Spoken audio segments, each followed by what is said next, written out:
गइल रही साटा पना चेउ दुख भरपूर देले बा हौ जादो जी के छावड़ा ये सखी ढोनी में काटा तूर देले बा हौ जादो जी के छावड़ा ये सखी ढोनी में काटा तूर देले बा।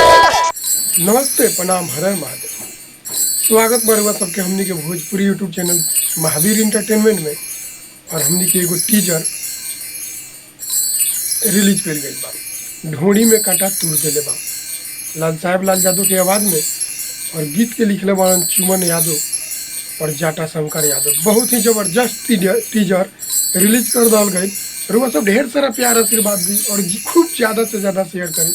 और ओरिजिनल गाना हमनी के महावीर इंटरटेनमेंट पे बहुत जल्द रिलीज कर जाए।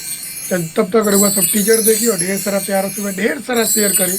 बहुत जल्द फुल सॉन्ग महावीर इंटरटेनमेंट से रुआ सबके सुनने के मिली।